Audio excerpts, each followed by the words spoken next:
What's happening, everybody, and welcome to the show. Happy Wednesday. We are the ITC and Paranormal Podcast, streaming worldwide through Live Paranormal and the Pair Awakening, our Facebook page and our YouTube channel. Welcome to all of our international listeners. How are you, Rob? I'm doing great.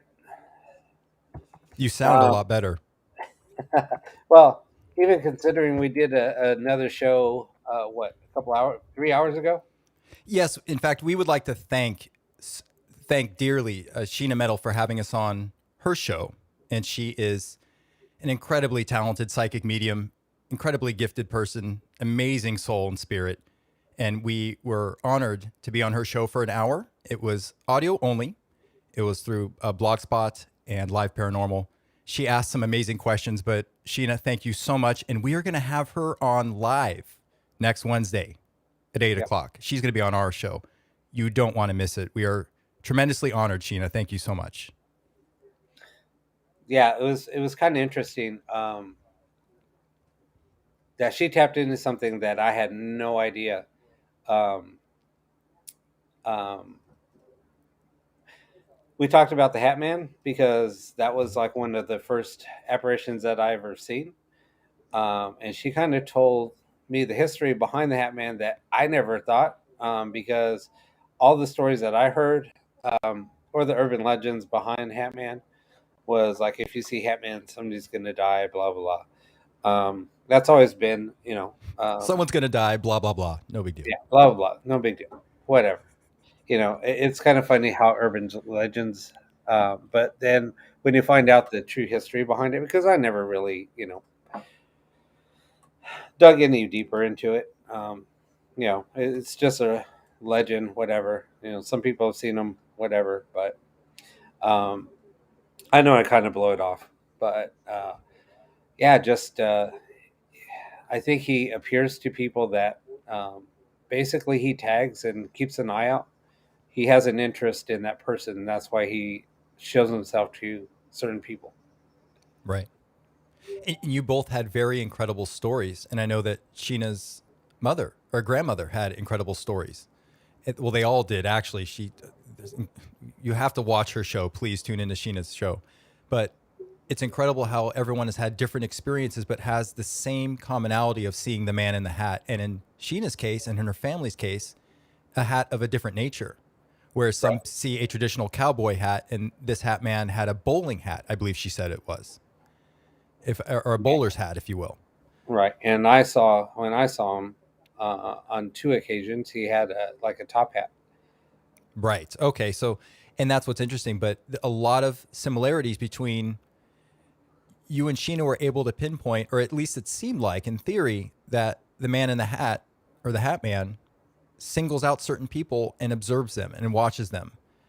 Due to maybe some type of spiritual gift. As Sheena said, it's possible that he's aware that certain people have gifts they're bringing to humankind, and he's keeping an eye on them, keeping tabs on them.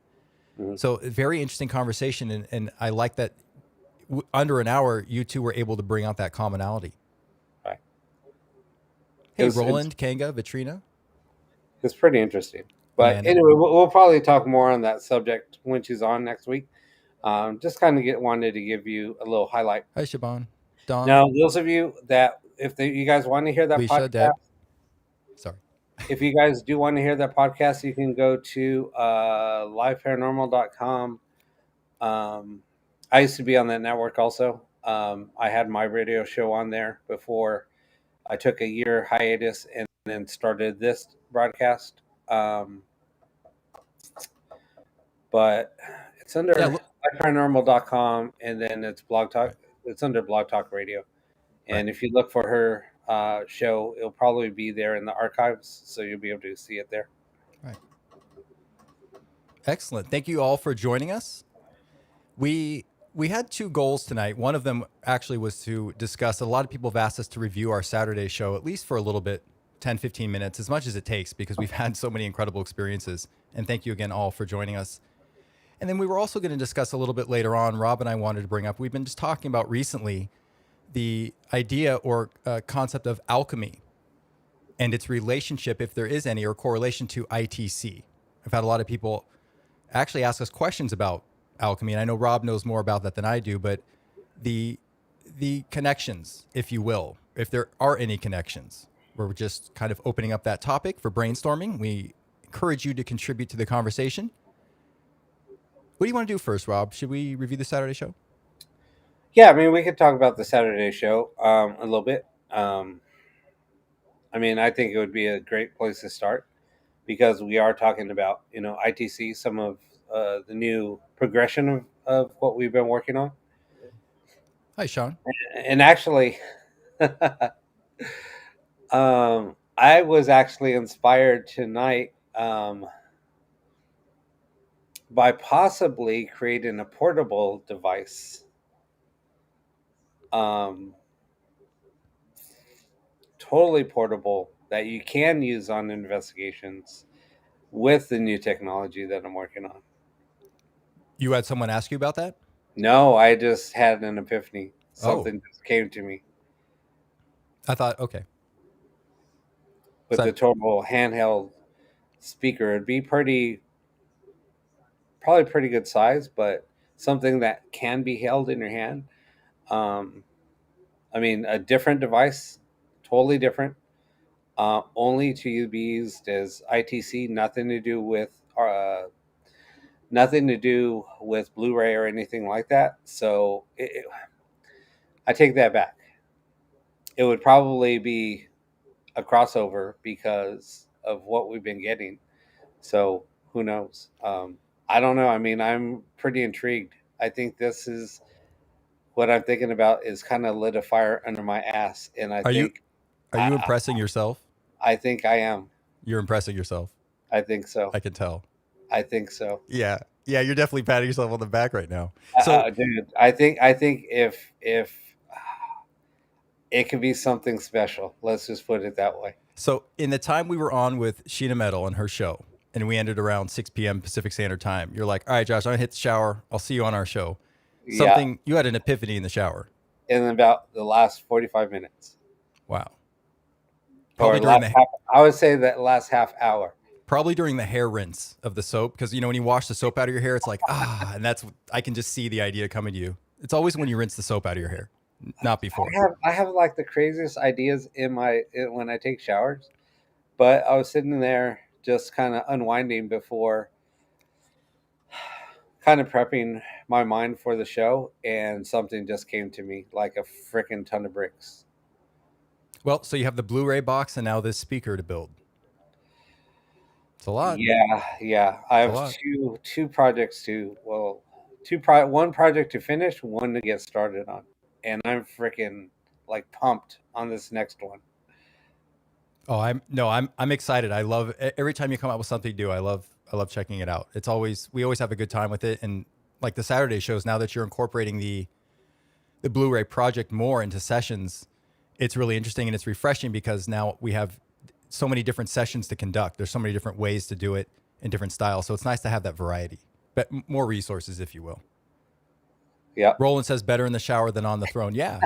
But there is something about running the warm water through your hair as you're rinsing the soap out. It's like, that's when, clarity, the chaos goes away, the clarity comes in, right? yeah, Yeah. yeah. Rob's like, yeah, whatever. No, So, I mean it's just something well, like I'm happy about that. yeah, I really am. yeah. You're on a roll, man. Keep going. But see, now that I know about it, I'm going to drive you nuts to get it done. So I haven't like been this inspired since I unraveled the Geo box. ooh, ooh. All right. Let's just put it that way. I thought you were going to say it was when you started a podcast with me, everything got better. Well, that's a cherry on top. Well, I can tell you since I've joined the Saturday shows, I've seen so much progression. And this past Saturday show, we all heard a lot of communication, especially through the new method you're using. Now, I don't know if you want to start talking about responses, but I took some measurements just of the audio from YouTube, right? Just the audio. And I noticed some interesting things in terms of measurements, objective measurements, which again, don't conclude anything. I can't, say anything conclusively. I mean, it just helps us ask better questions. But I did notice something about the information coming in.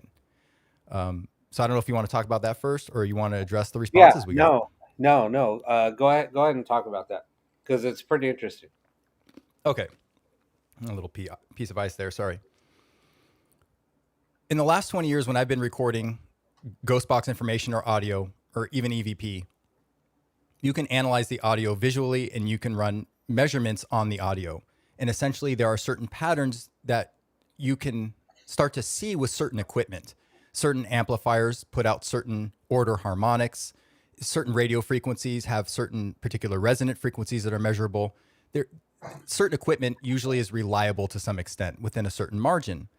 Now, the audio that I'm seeing that's coming in through this new revision, which as a first from what I've seen is different than the other 3 revisions of Rob's circuit. I can only talk about Rob's circuit here. I'm not going to bring in other ghost boxes. But the information is coming in, or the audio is coming in with a tremendous amount of what's called spurs in the audio.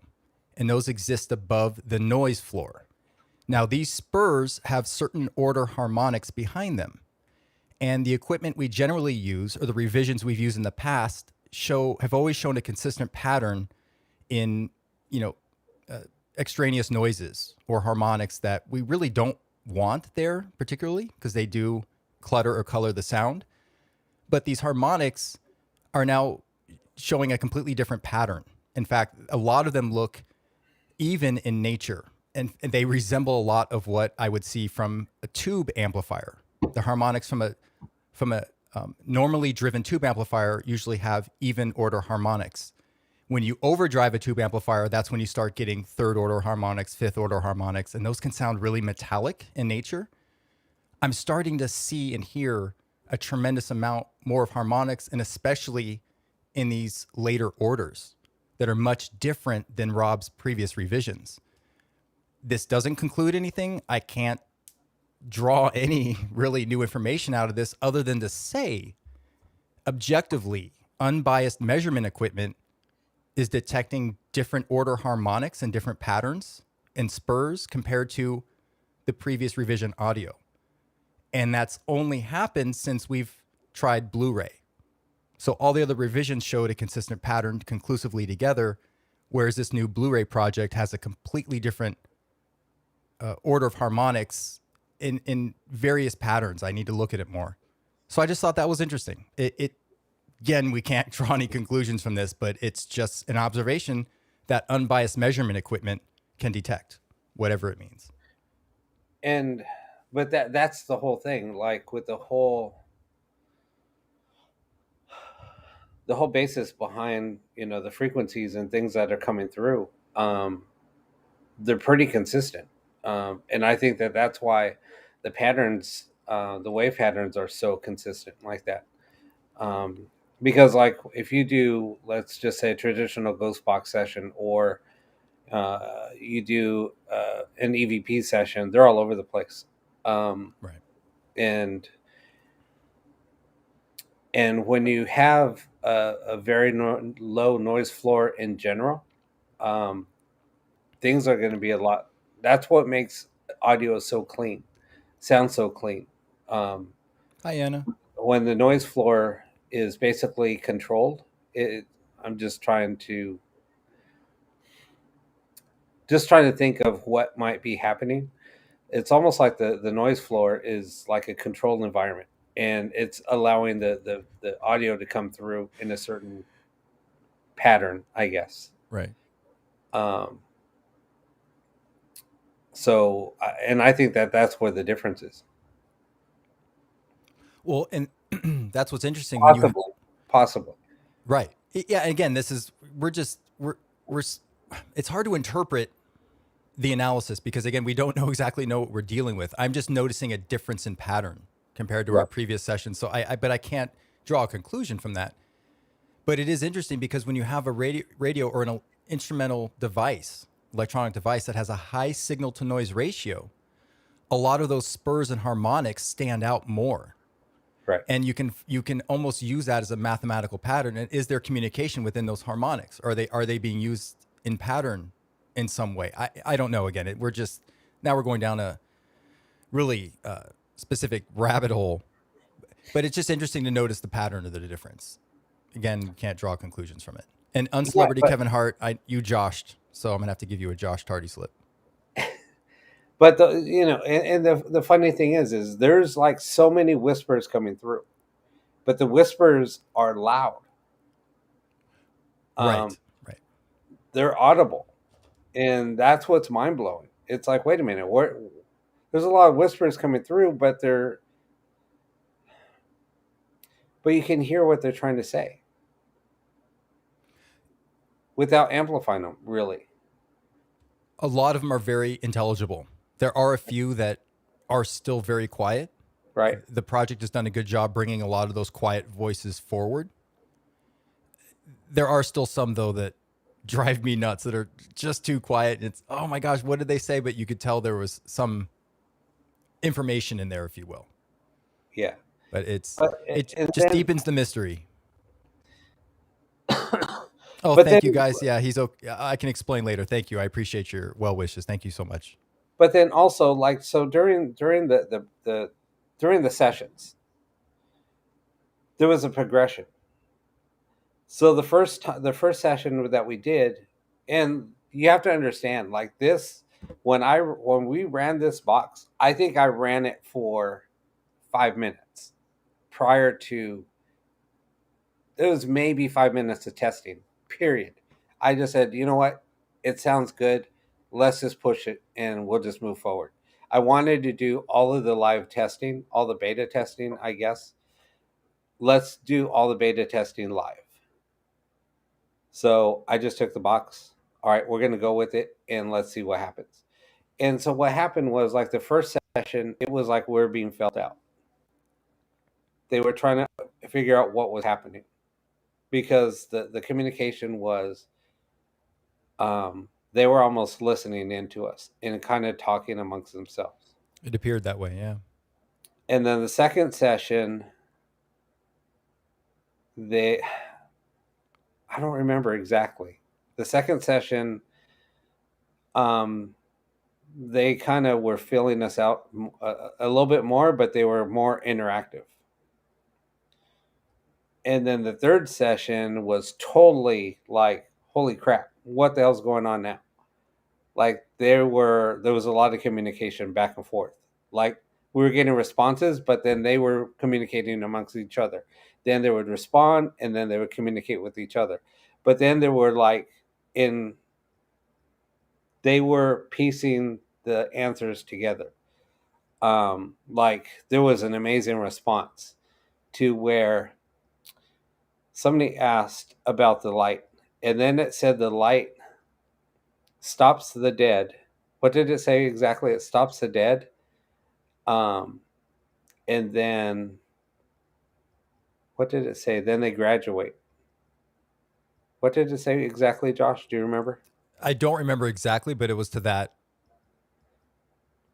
It basically said that the light stops the dead, and then you graduate. It's uploaded. It's the previous show, the previous upload to this live right now for anyone to review.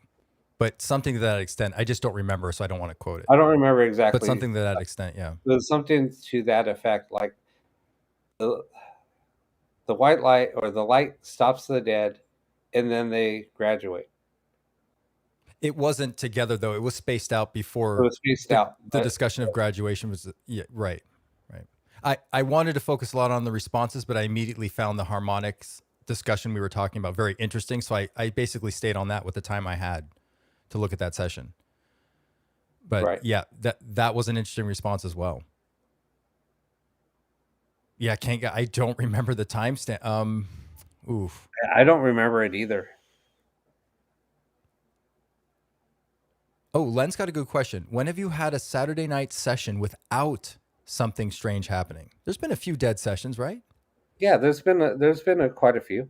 I remember when you first started up, it seemed like the responses in the contact field was still building. So there was a lot of, I don't want to say you had a lot of dead communication, but it seemed like it warmed up over time. Yeah.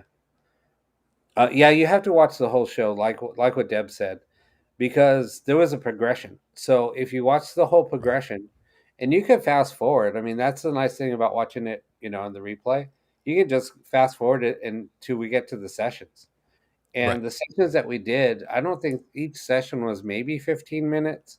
So I think 15, 20 minutes. Right. 15, 20 minutes. So you can get through all the sessions within a good, 30, 45 minutes, somewhere around there. But Um, Len, it's not uncommon though. Now, very good question, by the way. But it's not uncommon to have continuously active sessions. This is a group that meets at the same time every week. Well, you're part of the group, and I know people come and go when they can, but by and large, we do this the same time every week, and that contact field is growing larger. And so it's of no surprise really that we're constantly getting communication. And the more people that join and include that energy and that manifestation for communication, it seems like it's just constant. Someone's always getting some type of communication, it seems like. But it's what taken time. I mean, it's taken time to get to this point. There's a lot of buildup. Ooh, Ken has a good question. What, if any, does noise canceling technology have on your emerging technology, Rob? Forgive the newbie question. I have no real idea what I'm on about. No, you're not a newbie, Kanga. What are you talking about? So here's the thing about noise cancellation.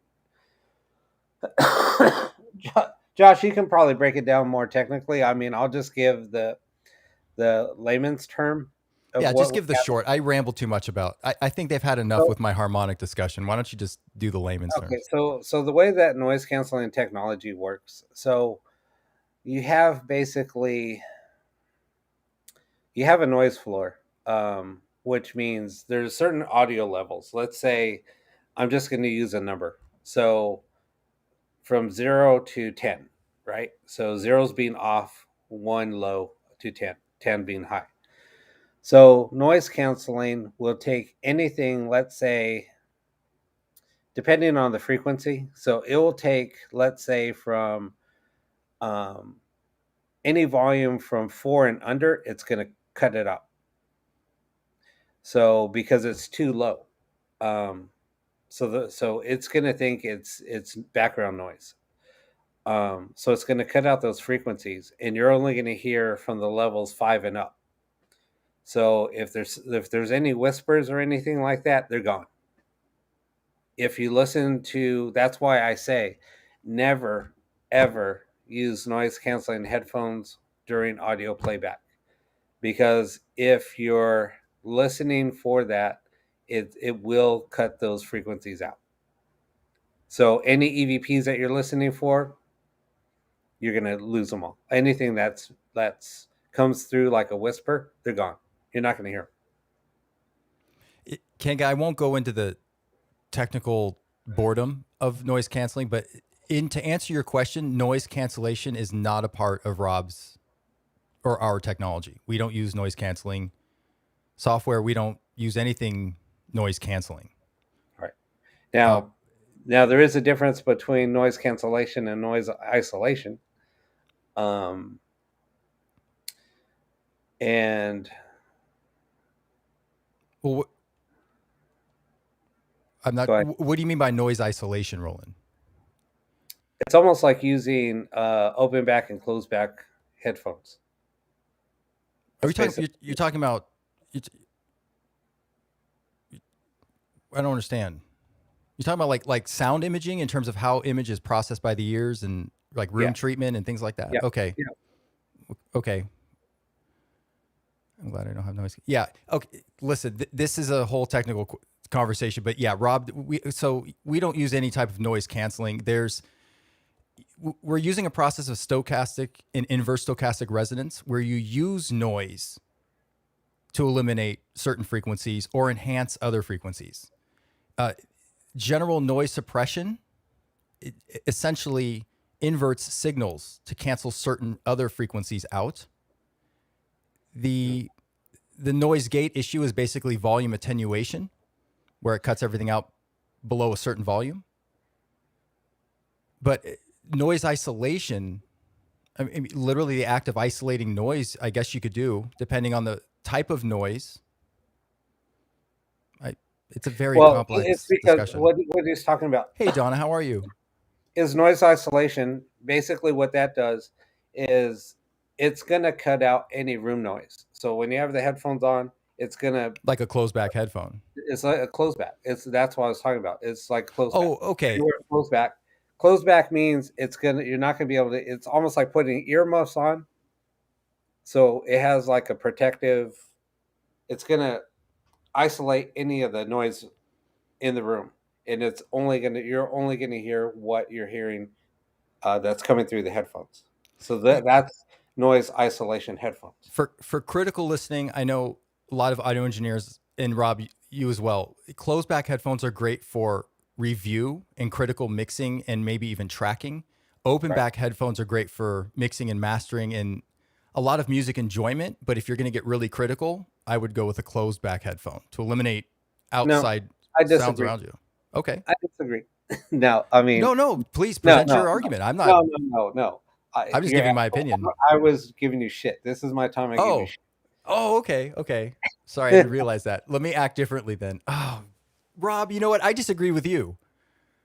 How's that? No, because open back headphones are more for mastering, for mixing, for listening to music and enjoying the music.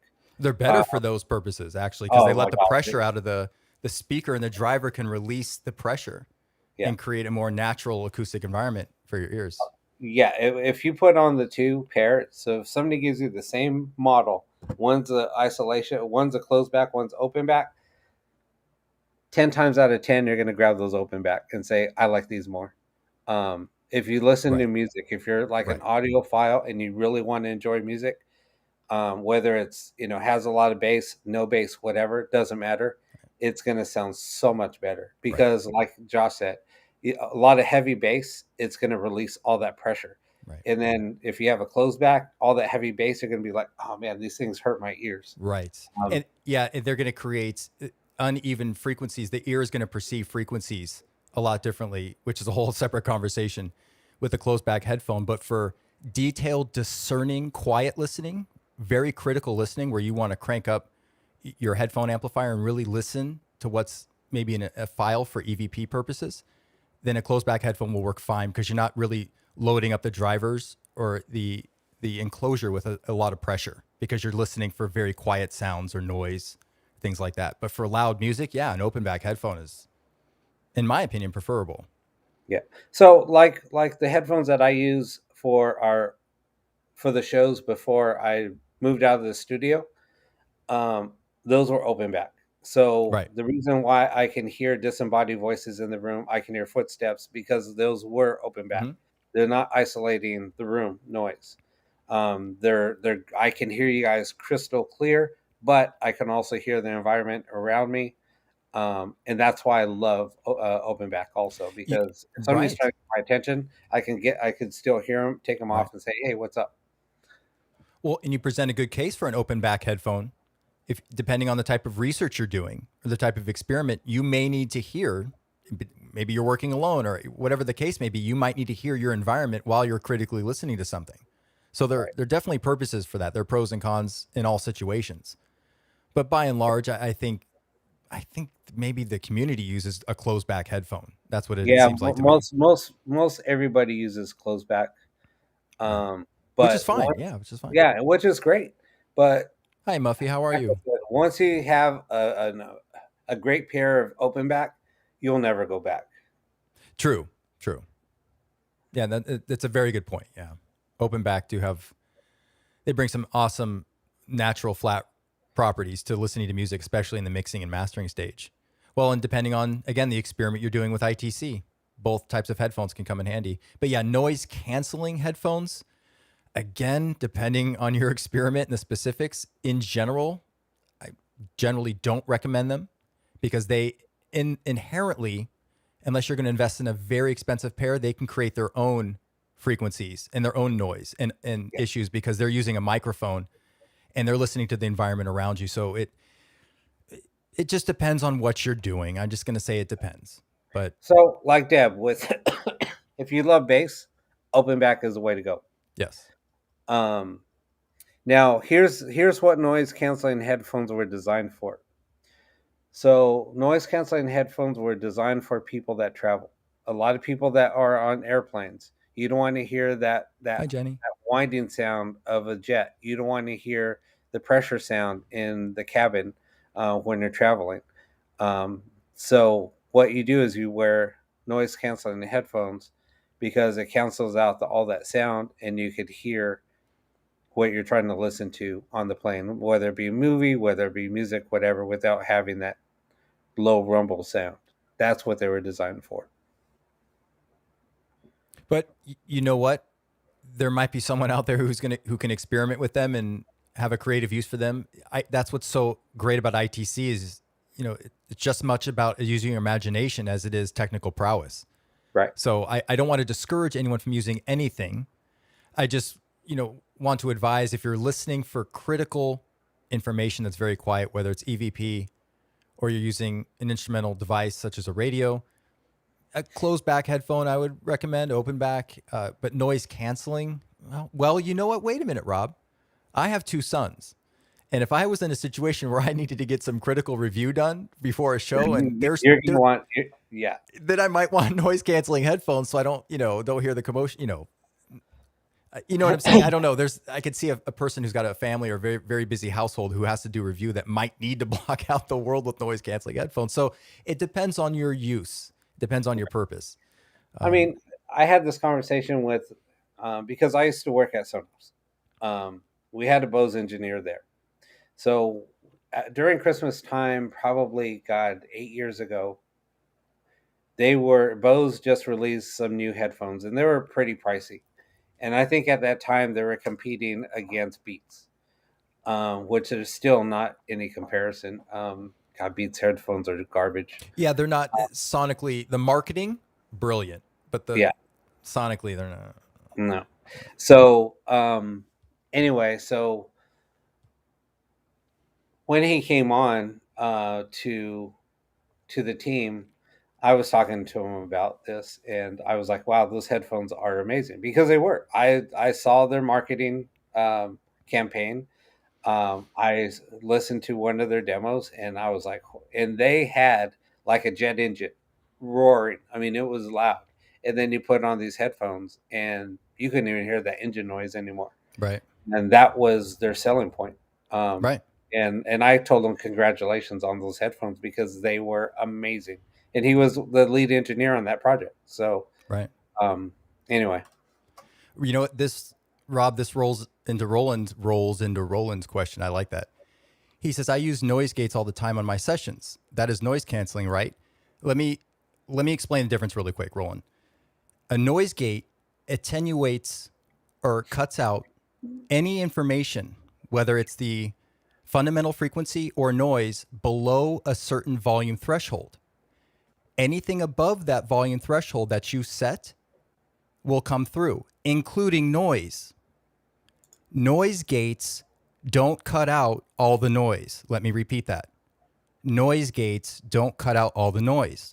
It just sets a volume threshold. Anything below that gets completely wiped out. Anything above that comes through, including noise. So if there's noise that's at an intensity or amplitude above the volume threshold, it's going to come through that noise gate, unless you crank the noise gate in the threshold all the way up and don't let anything through. Noise cancellation attempts to eliminate noise at all frequency level. So instead of using a volume attenuation, it attempts to find the frequencies of the random noise and send a phase inverted signal or noise in response to cancel that. That's why noise cancellation isn't perfect in all areas and situations. There's still some RF interference that gets through because it can't always catch up in real time the changing environment. It does so really quickly. It's getting better and better. But in the attempt to invert the phase and send a canceling wave, right, to cancel the noise, it does the best it can in real time. So noise cancellation attempts to find the noise throughout the entire frequency spectrum and cancel the noise out altogether, whereas a noise gate works on eliminating everything below a certain volume threshold that you set. And noise can still come in above that volume threshold if that noise is louder than the volume threshold you set. So I just posted a video. Um, if you watch that, I did a video on noise gates, and I showed how a noise gate works, and yeah, and I did a demo. So I just posted it. There's a link in the chat. And just be aware, we've talked about this, and Rob, you explain this really well in your video.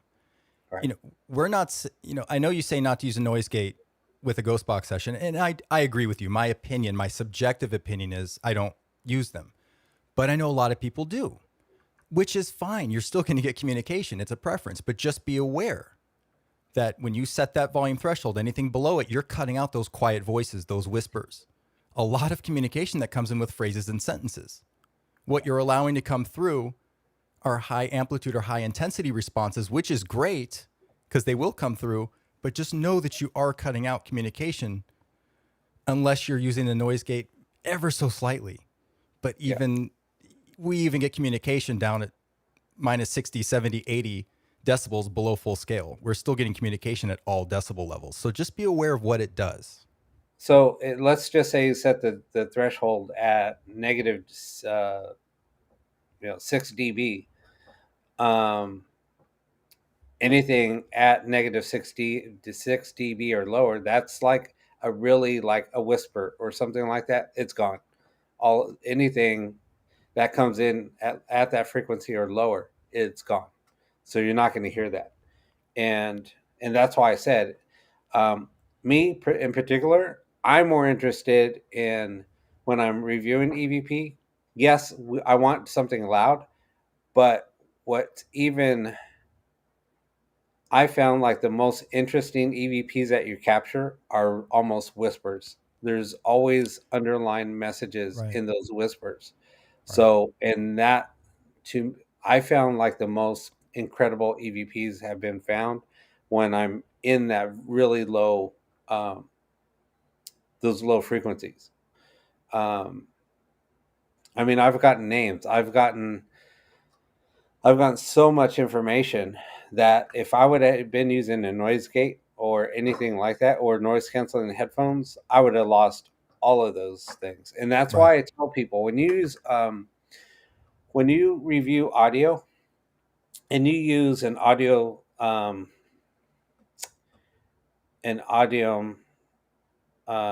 analyzer, an audio analyzer, a spectral analyzer, you will see some of those frequencies, and you'll be like, "Wait a minute, there's something here," because Right. the way that it almost paints a picture. It's like a waterfall, and it paints Mhm. like a graph. It's like using a fish finder, and when you It's a great analogy. Yeah. and you'll see, wait a minute, there's like, and it's funny because like if you ever look at how a fish finder works, it creates like dark spots. It doesn't print out fish, it's like dark spots. You'll see like in that waterfall, you're going to see dark spots. You'll be like, wait a minute, what's that? And then you'll boost up those levels, and then you're like, holy crap, look what I caught. And they're like, damn, how in the hell did you even find that?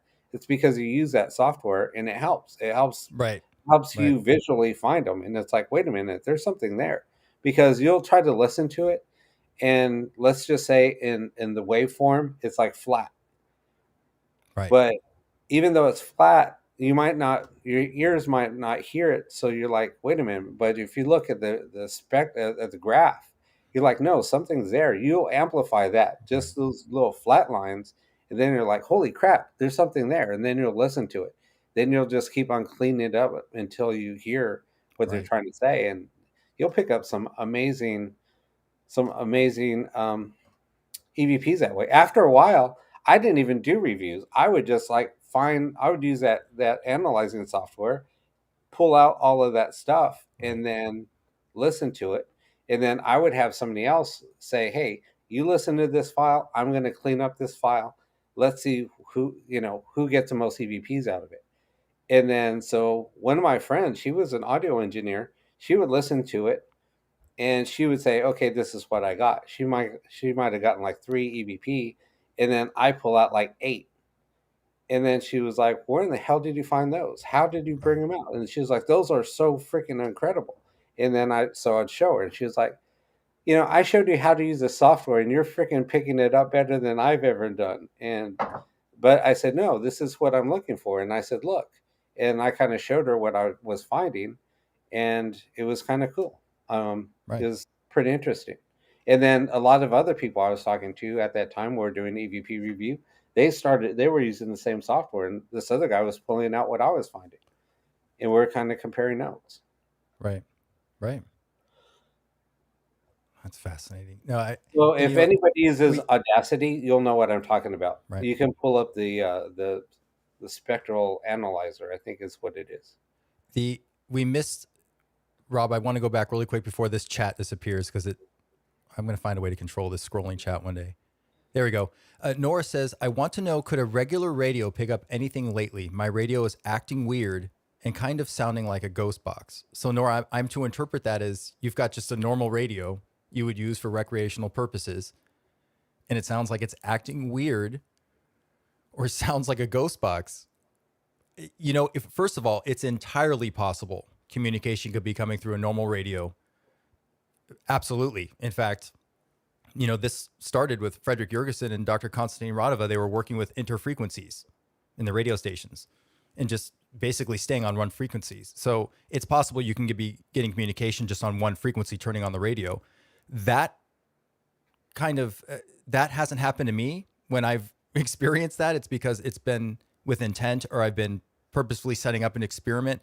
I don't think it's happened when I'm just minding my own business and the radio I'm listening to just all of a sudden turns into a ghost box or starts communicating. I can't say that I've ever had that happen to me. But that's DRV. Well, thank you. That's the path I was going to go down. That's direct radio voice. You're getting communication just stalling essentially on one frequency. That's fascinating, Nora. That's never happened to me. But it could happen, of course. Absolutely. That could happen. Absolutely. Direct radio voice. But that is a form of direct radio voice. And right, Nora, the spirits will use cell phones, for a period of time. When I first started, my friend and I, his grandmother passed away, and he believed she was leaving messages on the answering machine. This was an old analog tape answering machine. He believed he heard her voice say his name and different things like that. So they have been known to use telephony, cell phones, anything where frequency, noise, vibration, tone, where these things are available somehow, some way, they seem to be able to just manipulate and leave communication. But people have received messages from transistor radio. I'm gonna make a pun here, but messages from the dead on the old tape answer machines. Mm-hmm. Somebody, I know that there are several cases that's happened to, right, where they're like, you're not going to believe this message that I got, and we used to kind of joke about it. At that time, back in the 90s, somebody was like, we got a phone. My grandmother left a message on my phone, at a certain time. And because back then it had even a timestamp, and it would say, message received at blah, blah, blah, whatever. And that was like 10 minutes after she passed, after she passed. And they were like, well, the time must have been off on the answering machine. Right. Because you had to set a time. You had to set all that stuff because that's how the timestamp worked. But so we played messages before, we played messages after, and there was like, wait a minute, that's weird. Right. So we just thought it might have been a flaw. So we're kind of like laughing about it. Well, maybe, but then once we did more research and found out no, and we're like, holy crap, that's pretty cool. Right.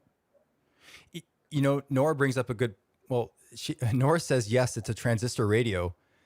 And what's interesting about that type of setup, Nora, and it's something that Rob is with his circuit. It's no surprise. We've talked about this. The 555, we've talked about it. The pulse wave modulation is a square wave. And the transistor radios will have a nature to their frequency or signal is in a very sharper square format. It's a square wave compared to a tube amplifier or a tube that has a more rounded or soft wave. And there's just a theory that the square wave is very compatible somehow, some way with receiving the communication, being a carrier for the communication. Again, it's just a theory. Can't necessarily prove that compared to, any other type of shape of wave. But the tube amplifier is a little softer and more rounded, and the transistor is very square, and it has a lot in common with what Rob's working with his circuits. So that's interesting. Yeah. Yeah, I don't know if there's any correlation there. I'm just bringing that up.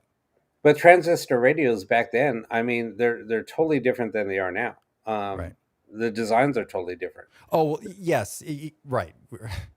And some of those transistor radios, especially if it's an older radio, yeah, I wouldn't be surprised Right. if that's what's happening there. Well, we talk about, and we can go with this in another discussion, but the tube amplifiers or the tube radios have that power staging and the even order harmonics, which make communication, which seems to be very compatible to hear or to perceive. Again, we can't prove that one is better than the other because they use everything, it seems like. But it just, there's certain qualities about certain technical aspects that make the communication more pleasant to hear, or what would appear to be bringing up, the quiet voices or anything that the operator can perceive easier. Right. Right. What? Here. Carl had a question. Oh, okay. I'm sorry. There it is. My screen froze for a second. I was like, uh-oh. Carl says, who was a scientist who phoned his students 10 years after he died? I was trying to think about that, but I don't remember. Who was the scientist? Oh, that's definitely a question for $500. It sounds familiar. Yeah, it sounds Gosh, familiar. it feels like it's at the tip of my tongue, but I'm trying. I think, you know what? I think it was Radu. Maybe it was Radova. It's possible. I think so. I was going to say that originally, but I wasn't sure if it was him or not. I can't say for sure, but boy, that sounds very familiar. Okay, the scratch. Hold on, the chat. Oh, really? Sonia Rinaldi. Okay. I'm missing. I got to rewind this. Let's see. We missed a ton of questions, Rob. Okay, I'm scrolling down. Okay, I'm at. Oh, Donna says, "Here we go. I'm sorry. Anyone on here live in a haunted house, please. My heart is racing. Picking something up." Donna, thank you. First of all, I think you asked earlier if we're doing any Ghost Box sessions tonight. That is Saturday live. Yeah, unfortunately, the live 3 a.m. Ghost Box sessions. This is more of our discussion podcast. We review Saturday shows. But yeah, is there anyone in a haunted house? Is there anyone experiencing right now? Donna seems to be picking up on something. Thank you for bringing that to our attention, Donna. Nora says, when my... Hold on. Donna... This chat, Rob, I swear to gosh, this chat is purposefully picking on me because it knows... Okay, Nora says, when my radio acts that way, I pay more attention now than I did before. I would. Yeah, I would too. I definitely would. And that's interesting because people do report getting DRV or direct radio voice, even on the AM and FM bands. Not necessarily long wave, short wave, or bespoke frequencies that no one uses, or at least no civilian uses, if you will. They're not as common. There's a lot of satellite communications that's in the long wave territory. $500 question. So Kevin has a question. I missed some of Kevin's. Yeah, I missed a whole bunch of people's questions here, but did you pick one of them up? Yeah, I just grabbed one about the Faraday cages with ITC. So basically, like with the Faraday cage, like with what Josh is using, what I'm using, basically we're like stuck in a frequency that isn't being used. So I mean, we're even bypassing a Faraday cage. We're not picking up any, random stations because we are using frequencies that are nowhere. They're basically dead air. And not only dead air, but we are using FM. We're not in shortwave or long wave right now. But the 80, I looked it up, and legally, apparently through FCC, some type of law everyone agreed on worldwide, 87.5 FM is the first legal FM station you can broadcast on. Now, in our area, there's nothing prior to 88.1, and we're working with 87.1, which just comes in as random white noise. I mean, literally, it's 87.5 comes in as a basically open channel or dead air, and 87.1 comes in. I mean, wouldn't you say, Rob? It's just It's random nothing. noise. There's Yeah, nothing. right, It's just nothing. I mean, you put a speaker on it. There's nothing there. right, You don't even hear white noise. It's nothing. right. Carl says when I use a Faraday pouch, I've found I get no responses at all. Right, because you're eliminating, and that's, you know, I understand people take out their antennas or remove their antennas for certain radios. There are specific situations where removing an antenna, depending on the design and what experiment you're conducting. I do understand those very specific times you remove an antenna to try something. However, by and large, I wouldn't encourage that. I would leave the antenna connected. You don't want to remove the radio frequencies that are being used and are being used to carry signal and also being used for fragmentative and breakthrough communication. Shout out to Tim Woolworth.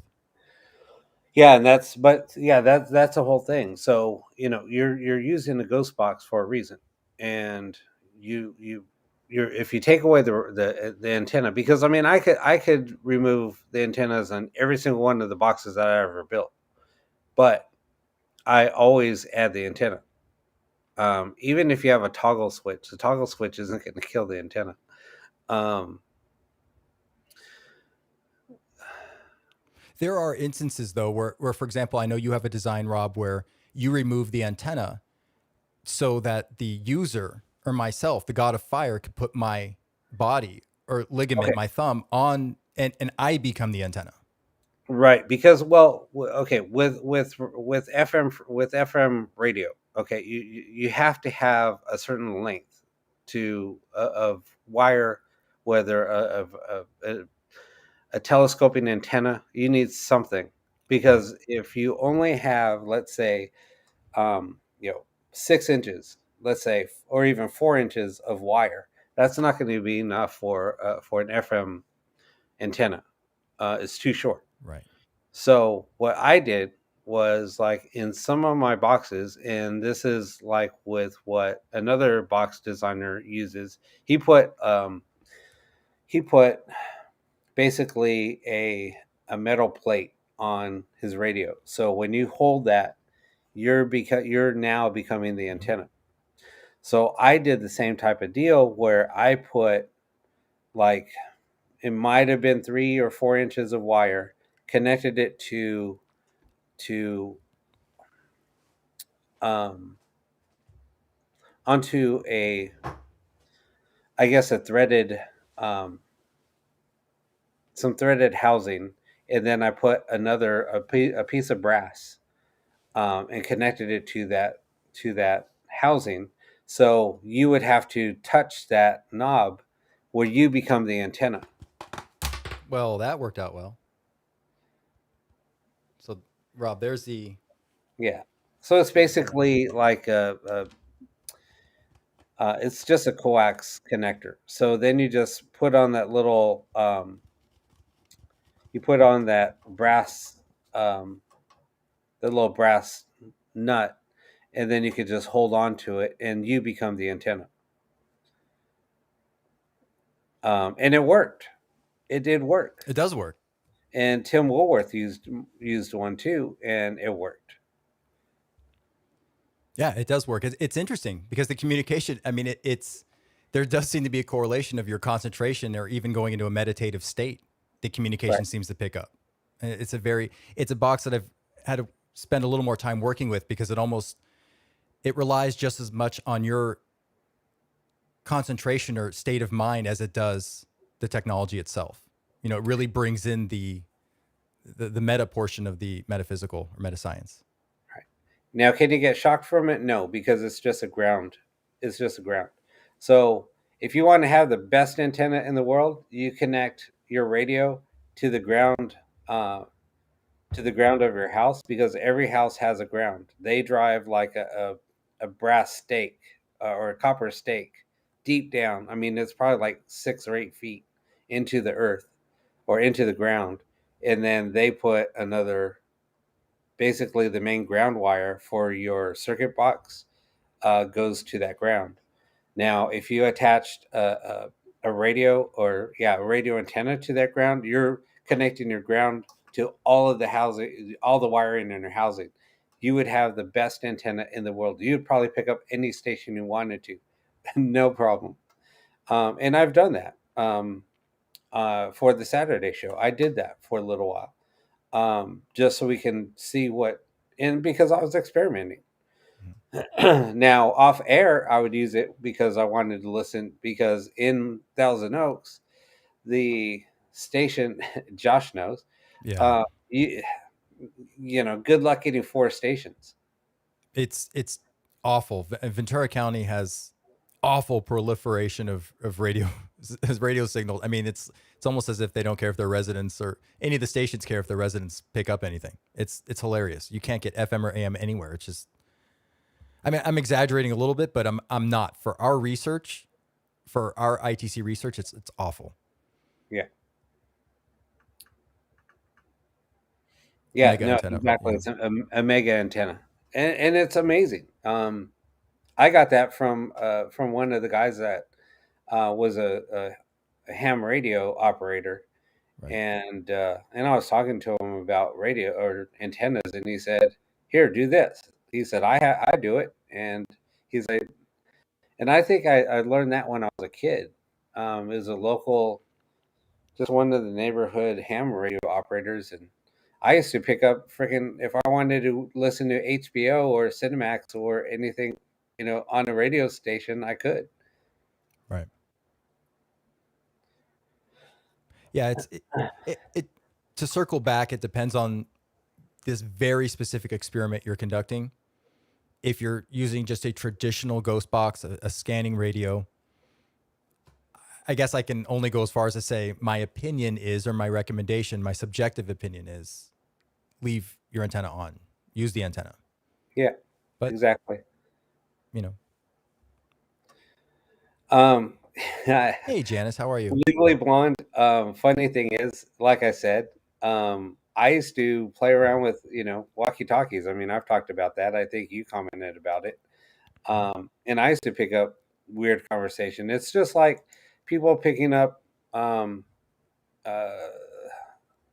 things on baby monitors. It's the same thing Right. because it's an open channel, and they're going to use, if they want to communicate, they're going to use that open channel for anything. Oh, when they do, well, you're a dad, Rob. But, I have two sons, and I was very excited to get the baby monitors. I didn't say anything to anyone, so no one in the family thought I was crazier than I already am. But I was excited to set up those baby monitors, and I was checking them, and I was also recording at times through them. And yeah, they're prone to EVP. Well, from what I theorized, was definitely EVP and you know RF interference of all kinds. Very interesting. Yes, happy Thanksgiving to everyone. Early Yeah, happy Thanksgiving. Thanksgiving, everyone. You know what, real quick before we move on, I want to say, Rob, I'm thankful and grateful for you and the show, everyone in the audience, all of our friends. Grateful for Live Paranormal to let us even be on their network and consider us, considering us. And I am grateful for this entire experience. Thank you guys. Oh no, thank you. I mean, this show would have been dead, because like I said, I did drop the show. Just because I was trying to concentrate. It was hard because yes, I picked up the Friday show or Wednesday show, started doing that, and then I picked up the Saturday show, and I was like, okay, I'm gonna have to pick one. So I dropped the Wednesday show, and then you talked me into starting up the phone or the show again, and here we are. Yeah, it's almost a year this February. So yeah, I mean, both shows. I was running both shows, and then I dropped it. I dropped it for a few weeks. I think it was in January. So this show has been on for a year, but Josh will Well, be on. in this configuration. Yeah, for in this configuration. The But yeah, only it's the only configuration that matters, right? exactly. Yeah, Josh came on in February. The Yeah. show went down for I think a month, maybe 6 weeks, and then I picked it back up.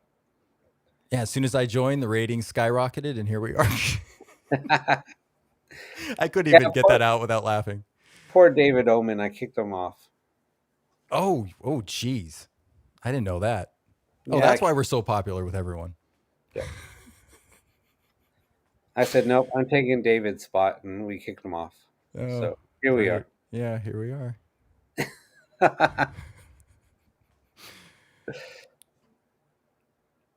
Don wants to know if we're playing any turkey songs. No, here's the Yeah, thing. the, Here's the thing. Go ahead, Josh. Break the news. no, I was going to answer a question about recording sessions through antennas and baby monitors, but go ahead. I know you have something else to say. So yeah, we got copyright strikes on I think 5 shows. That's because we're bad boys. And we don't give a fuck, but we just do what we want, and we get copyright strikes. YouTube, they just said, "Hey, we're not. You guys can't monetize," which we don't want. We're not going to get monetization available for those shows, but we don't monetize anyway. We don't make freaking money. We don't want anybody's money. We're just This here to have show, fun. yeah, this show wouldn't pass their guidelines. You know, I think they just look at it and be like, there's just no way you guys will ever get monetized. So, Oh no, we can monetize if we wanted to, but I'm not even going there. I don't want to, take anybody's money. We're not. It's not yeah. about money. Oh my gosh. Just for that, I should freaking play Pink Floyd money. I don't know about more copyright strikes, but it's the again, guys. We want to thank you and thank you for bringing up such good topics and bringing up the idea like tonight of the sessions with discussing antennas and bringing up direct radio voice communication through baby monitors because it is all possible. And again, it comes back to what they can use, what they can manipulate, and there's a lot of boxes checked on the instruments or electronic devices they can use, and analog devices for that matter. Josh said, Josh said boxes and antennas. What? Nothing. Oh my gosh, Rob. Kanga says, I worry someone will steal your technology right out from under you, Rob and Josh. You know, Kanga, that is possible. And I feel like that's prevalent in the scientific community and in a lot of industries. We know people that plagiarize or try and steal ideas. I can tell you this, you know,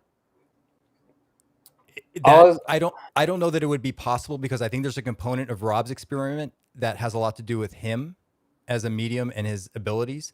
There's also a lot of components to our technology that unless you're inside our brain or you have a direct copy of our coding, there's no way you could reduplicate what we're doing. I mean, there's not what I'm doing in terms of the biquad, filter coding I'm doing and things like that. Like there's just no way.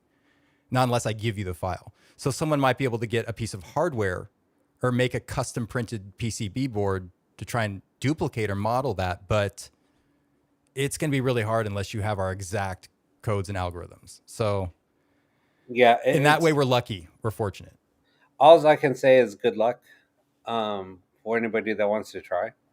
What, is that meant to be inspiring or sarcastic?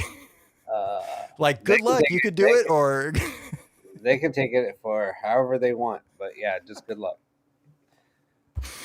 oh my gosh. But see, here's the thing: is if we're not looking to, I'm not looking to mass market or sell anything. I'm more concerned about the research and advancing that. So I don't, I mean, I don't know if that'll happen. At least for what I'm doing, I don't even know if I'm yet selling anything. So I don't know that I have to worry about that. I don't know. Rob's, you're making the Blu-ray box, so. But then again, they'd have to have your coding. I mean, it's, Yeah, there's, honestly, you can't reverse extract that from the device. Yeah, honestly, not the way it's being done. I don't even know how it's working. I know, and then there's that too. I know how I built it. Very good point. But do I know how it works? No. Carl says, and the overlords have chosen Rob, not anyone else. Exactly. Oh my gosh. That's Um, hilarious. and I'm not being cocky. I'm just saying in general. I mean, even if I told somebody else, here, this is how you build it, um, they would probably just look at it and be like, okay, now what? Yeah, good luck. Turn You, on, good luck. you know, Kanga, Rob, I just got to bring this up. Kanga, you bring up a really good point because a lot of people scream about para unity. Well, I mean, let's face it, we can't get the humans on this planet aligned or to agree on anything. So to think that there might be para unity one day when we can't agree on anything else is kind of silly. I appreciate the novelty, but it is kind of silly if you think about it. Uh, with that being said, a lot of people who scream para unity say let's all share the knowledge so we can progress the field. What happens is if you share that knowledge, it gets to the wrong person, and then you get someone who just wants to make money, and that's the problem. So at the same time, Rob and I want to share information, but at the same time, it's like we know whose hands it could fall into. We know the people who are going to try and make money off of this immediately. So by protecting this and doing this on the Saturday show, we we ensure that this goes forward, that no one's losing money from this in terms of the audience. You're not paying us to run these sessions, and at the same time, someone else isn't out there charging $1,500 for this device, and doing something crazy with it. So it's a double-edged sword. You can share information, but there are some people who will take it and run with it. Yeah. So you have to be very careful. So here's like something else. So I created my YouTube channel to show people how to build devices. Um, at one point, I showed how to build a ghost box, without needing to know how to solder or anything. It was basically using an Arduino. I supplied the code. I supplied everything. There was other projects where I show how to make a REM pod. Another project on how to build another type of ghost box. There was a lot of things that I was showing people how to build.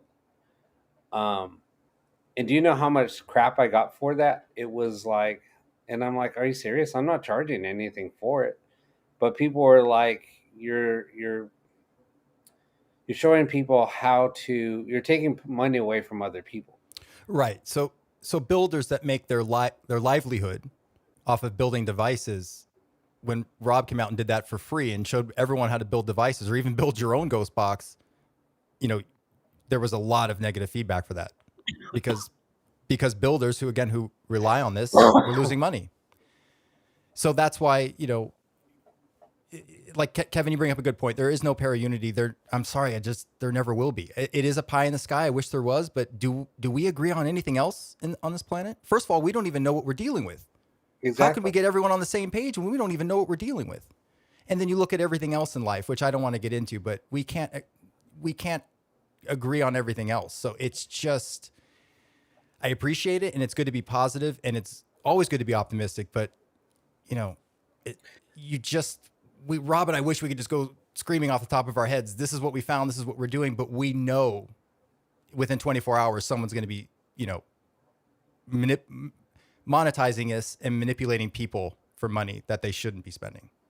Right. So, and here was the other thing. Like, so my ghost boxes that I was using, in the earlier shows, like, I was going to show people how to build those boxes, and Josh stopped me. He said, "No, why? Why do you want to do that?" I mean, I was going to say, here it is, from start to finish. This is how you build it, step by step, and I was going to video it, everything, how to solder it, how to put everything together, how to, tune it, how to do everything from start to finish, to putting it into a case, everything. Um, like I said, from the very Right. start to the end product. And Josh told me, no, don't do it. He's like, And, why? Nobody's going to appreciate it, and you'll it's probably get true. shit for it. And lo and behold, you did. I mean, even when you tried, you released the video. I mean, there was a lot of negative feedback. We're like, oh my gosh, we're literally trying to give this information for free out to people. And there's other situations where you try and maybe trust other people with research you found, and then they go leaking it, saying they discovered it. Plagiarism.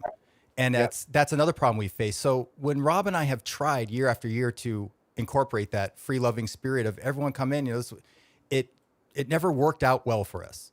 So Rob and I are like, we're just gonna buckle down, keep our heads down, do our research, continue the Saturday shows, but this only works if there's a balance. We can discuss what essentially we're doing and how we're doing it, but revealing everything really is poison, because we know the people who are going to take it and try and make money off of it, or we know the people that are going to say, well, I turned the volume knob from 10 to 11 and now it's my invention, right? There's people that turn a screw and say, okay, now I've technically tweaked it and now it's my device. So, Yeah, those people on the show that we invited on to help, and because all we did were we try to showcase people in this field who Carl, we try to showcase people in this field that kind of helped take it away from somebody that kind of plagiarized the field for so many years, and we try to take it back, and show the truth about ITC. right, Nora. And for us doing that, we got just hammered left and right. For what? For telling the truth, for showing the truth. We just got bashed for being, I guess, for being nice people. Yeah, and Uncelebrated Kevin Hart says, I have zero interest in building anything. It's too beneath me. That's right. No, and you listen, there are a lot, like we've discussed, Kevin, there are a lot of people building in private who won't go public because of this, because they're afraid of being attacked, or they're afraid of having success because people will attack them. So unfortunately, the idea of para unity, I'm the most optimistic, happy, you can ask Rob, person in the world. I look at everything, with an optimistic rose colored glasses type perspective. And I was heartbroken and crushed when I started to release some of my research and Rob was trying to show people how to build boxes. I was devastated how people reacted. And it's unlike my nature to be like that, but it made Rob and I kind of recluse and just kind of go back to our home and just be like, you know what, let's just mind our own business and just keep doing what we're doing. So I wish para unity was a real thing. I wish it existed, but people disagree on the most trivial of things. I just don't see how everyone's going to align on something we don't even understand or know what we're dealing with quite yet. Right, Kevin? I mean, it made me a realist. I never thought I'd be on a show talking like this, because Rob knows my personality. It's very, flowery in many ways and very, oh, come on, this will work out. It really kind of made me cold to the community in the sense that I was always working in private before. It made me kind of want to just go back in private, with the exceptions of these shows and the technology Rob and I want to release. I mean, it's just, I wish it were a better situation. I really do. No, and I'm sorry we went on that little rant, but I mean, No, this is real life. Yeah. It just, it is what it is, and I mean, it kind of left a bad taste in our mouth. But you know what? Like Josh said, we just moved forward, and Right. Well, and let's be real. This has been going on since the inception of ITC, in a sense of the earliest days of this information being recorded from the earliest researchers and scientists. There's always been scuttle and drama and things like this, because people can't help but bring their own life experiences and biases into ITC. As much as we try and be objective, those things happen. And so you will get people that disagree on things.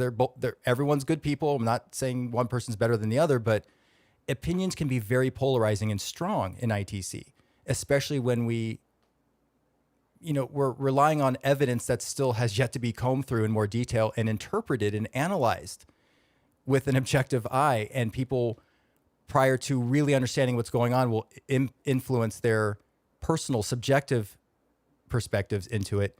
And that's when people start to argue or disagree. But this isn't anything new. This has been going on in the scientific community since as long as, science has been, research has been conducted.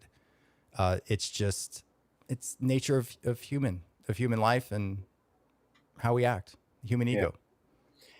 And it's sad. I mean, it just bugs me. I mean, I'm just really irked about a lot of things. But you know what? Like I said, I haven't even thought about it until we brought it up now. But here's my optimism though. Here's the way I look at it. Everyone still moves forward, and the bigger picture for ITC and the bigger picture of this is that people continue to research, whether it's together, whether it's in groups, whether it's by yourself. I have a lot of friends that work in private that don't ever want to go public. However you work, whether it's with people, whether it's a community, keep going. It doesn't matter if a little drama happens and maybe you don't talk to someone or something like that. That's okay. You're both great people. Just go your own ways and keep researching. Just keep going forward. The community and the research can still be conducted and progressed and furthered without para-unity. Okay? And it will be. There won't be para-unity now and there won't be para-unity in 10 years, but ITC is going to move forward. And so is the paranormal community. I will tell you this. Because let's be honest. The paranormal community, honestly, probably reached its peak in maybe 2010, maybe. Somewhere around there, maybe 2008. Between 2008 2010, the paranormal community reached its peak. There was thousands of groups. I mean, there's still a lot now, but it's now groups come and go quicker than they used to. Right. I remember groups being around for years, for 10 years, longer. And now probably the average group is maybe together for maybe a few months, 6 months, maybe, if they can even get to a year. So, and there hasn't been unity. God, I cannot speak. Even back then, even back in 2004, when ghost shows first started, back when Zach and a lot of other people, we talked about this on when Wayne was on, back at Linda Vista Hospital in Boyle Heights. There was always a lot of Paracons there. Zach was always there. That was back before Ghost Adventures got huge. I don't know how he does it. That guy is so busy. And I don't know how he does it. There was fights back then. I mean, literal fist fights even back then. I've heard. Rumors, I mean, it got ugly. And and everybody were friends, and for friends to start fist fighting over something stupid that happened that was paranormal related, and they just didn't agree upon anything. Right. It'll never happen. And people always start these groups. Oh, para-unity this. People have been talking about para-unity for the last 20 years. 20 plus years. Right. Hasn't happened then. It's not going to happen now. Right, Len. And that's a micro example. How can you have paranormal unity when you can't keep a group of 4 people working together? I mean, exactly. Rob and I work with musicians and bands.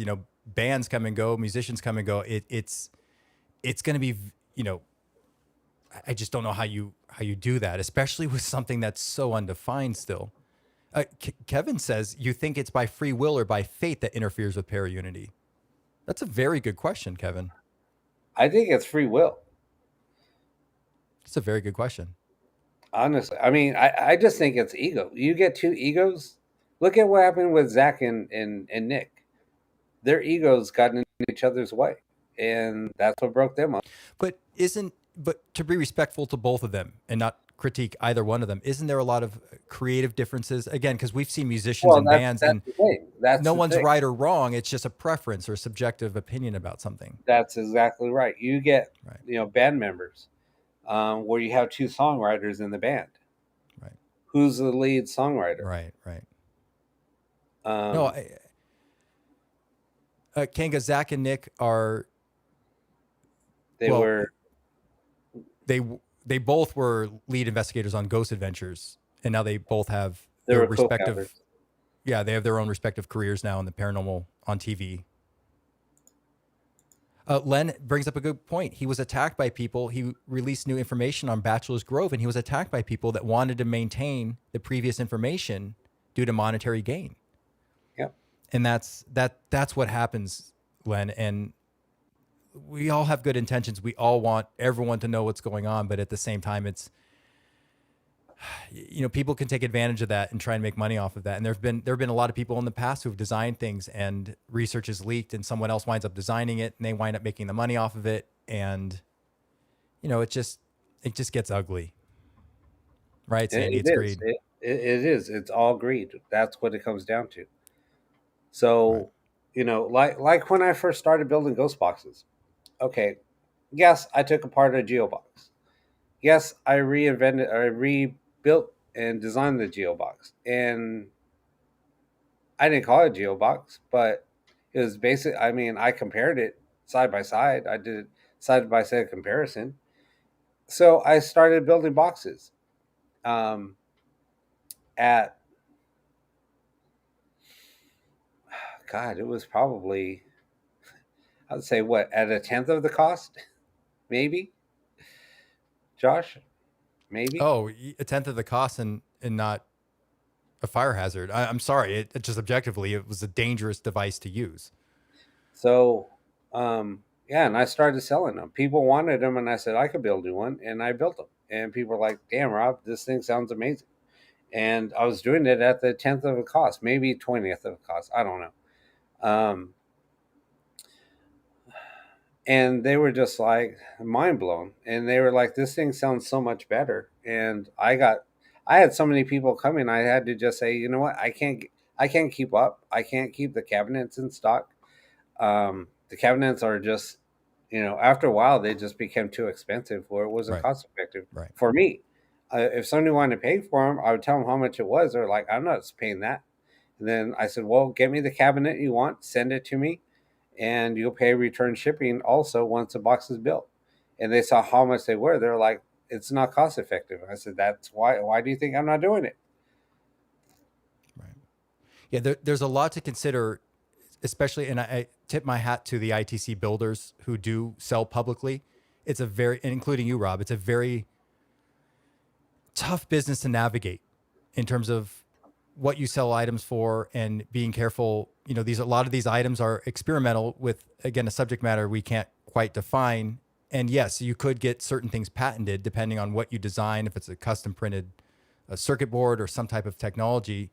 But there's just a lot to consider. So to the ITC builders out there that deal with the public, I don't, to criticize, I'm part of the public too. I've bought ghost boxes, but to criticize everyone equally, it can be very difficult.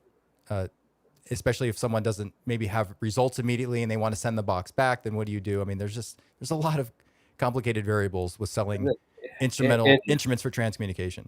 It is. It's very, very hard. And sometimes it's like, because people, I guess, get misconstrued on what a ghost box is. They don't realize what it is. And then once they get it in their hands, they're like, I'm not getting any responses. Is this thing broken? I'm like, technically, yes. right? So technically, yes, it's a broken radio. But And it's like, well, you have to experiment with it. Well, I wanted something just to start working right off the bat. Well, it doesn't exist. Good luck. And then they want, their money back. And I said, well, you can send it back to me. I'm not going to give you, your shipping back. You're going to have to pay return shipping. And then now it becomes an argument. Right. So it's, and that was like a big turnoff. That was one of the main reasons why I'm like, you know what? I'm not selling these type of boxes anymore. Right. And I would explain to them, look, I'll build you a box, but this is how it works. Right. Yeah. Uncelebrity Kevin Hart, the challenge of eliminating ego is the biggest challenge in moving forward. Right. And I mean, I think it's what's made me apprehensive about releasing my devices too soon. Well, I'm still waiting on parts, but at the same time, I'm right now literally just deciding as I fall asleep at night, do I release these publicly? Do I just keep them for our research in the Saturday show? Do I want to deal with that? And there's a lot of builders who are actually literally right now, as we speak, no longer selling to the public for one reason or another. I'm not saying this is the only reason, but a lot of builders in the past have stopped selling to the public for these very reasons. Yep. It's very complicated. It's very complicated, and that's the thing. I mean, everybody is in this field for instant gratification. Instant gratification doesn't exist in this field. Not everyone. Our group, I mean, we're not. No, I know the no. people, everyone, all of us here aren't. I know you were, I don't mean to state the obvious, but And it's sad. And when people, show you something, it's like, well, yeah, no, I don't even think that's paranormal. It could be this, it could be that. And then all of a sudden they're just like attack you for you telling them the truth. It's crazy. God, I was going to say something. Now I forget. by and large, though, most ITC builders don't reveal. I mean, let's just be honest. That everyone who screams para-unity, I know every single ITC builder who has their secrets close to their heart. Every single builder has their secret sauce close to their heart, as they should. As they should. That's what makes their device special, and that's what keeps them able to continue reduplicating these devices and selling them. Because if everyone figured it out, then, if their goal is to try and sell their instruments to make a little money, then you have to keep that secret sauce to yourself. I mean, you don't see other companies, software companies or automobile companies, not everyone reveals their secrets. It's you have to keep some things close to your chest so you can continue to move forward without your own success being sabotaged. Because humans look to sabotage success. I mean, this is the human ego, unfortunately. I mean, if I can keep the Reina's box,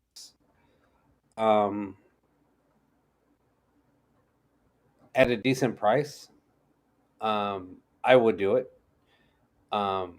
Is somebody going to want to spend $400 on a box? And that's me trying to keep the cost down, and that's only me maybe making $50 on the box. I was going to say, with parts and shipping, bringing things in overseas. Well, that's what I'm saying. It's very expensive. That's why I said. I mean, I just thought of, okay, how much is it going to cost me to build? It's going to cost me about $350. That's just in parts. And then me saying, okay, give me $50 to build it, and then plus shipping. So about $450 at my cost, basically. It's expensive. It's not cheap. Oh, I was gonna say. So here's a crazy thing. I ordered amps on November 4th. No. When was it, Josh? I think it was on the 4th. About a week. Wait, what's today's date? No, it was about 2 weeks ago. It was about 2 weeks right around there, I guess. Yeah. So I got notification that they came in they came in Saturday from China. That's I'm still well. It took literally 10 days from the time I ordered them to get here in 10 days. That's not bad at all, actually. From China. That's not bad. I'm still waiting for something that I ordered in the summer. Of course, it's more specific. It's not made that often, but I mean, come on. I'm just like, oh my God. But yeah, it can be expensive. And then obviously with chip shortages, part shortages, it can be complicated.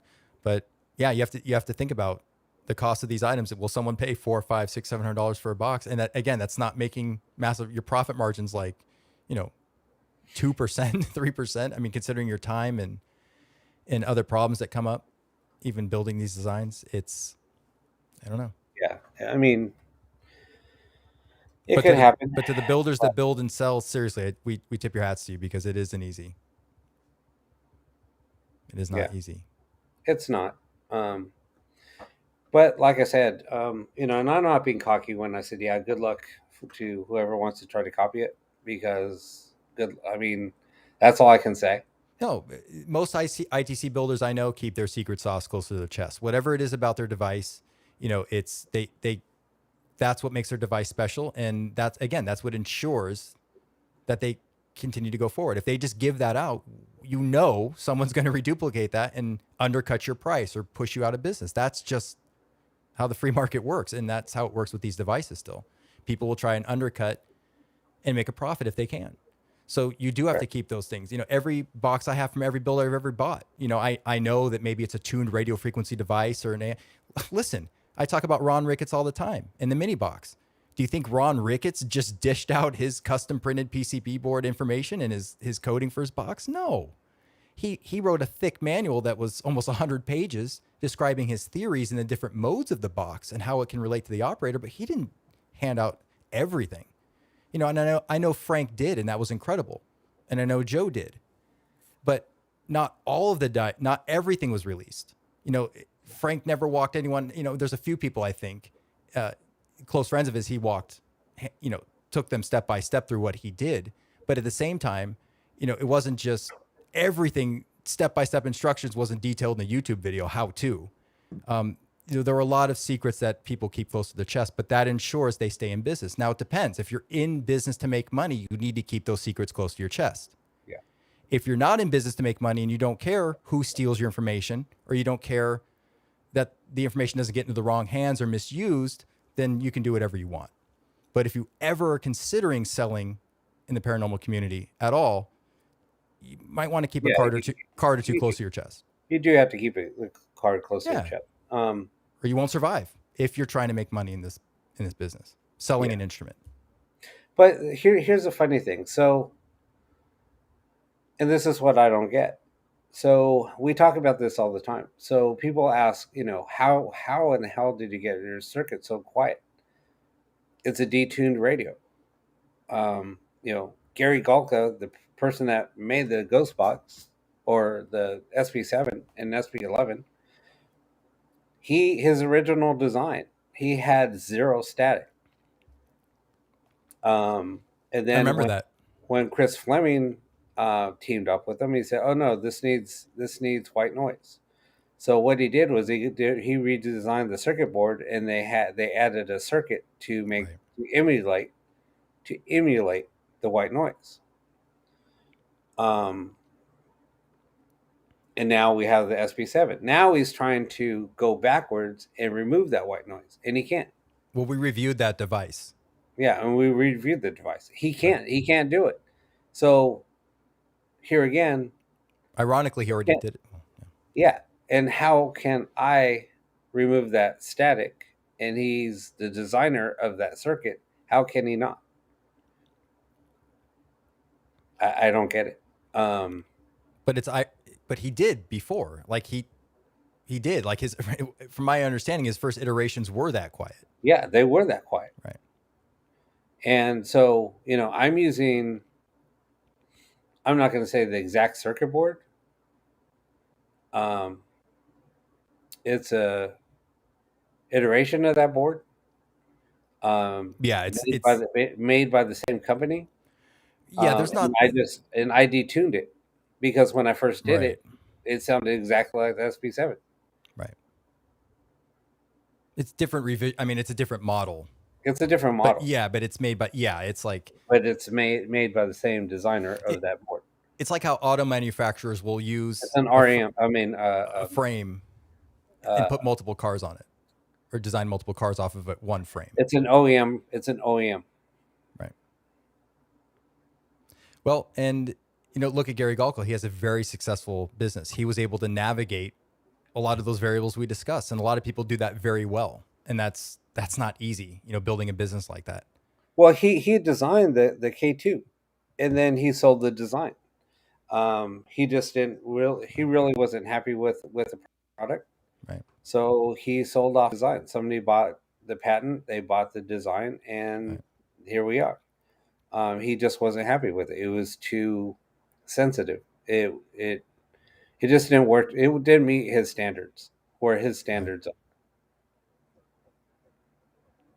Well, again, if anyone's out there looking to build custom devices for instrumental transcommunication, I don't mean this sarcastically. I wish you luck. I wish you all the success in the world in navigating those variables. And, I guess, Rob, we could even do a show in the future. I don't know how many people will be interested, but even discussing, the business of this, and, how a lot of builders, I think, have every right to break even on their projects. They're building an instrument, just like someone would build a guitar or a bass guitar or drums or keyboard.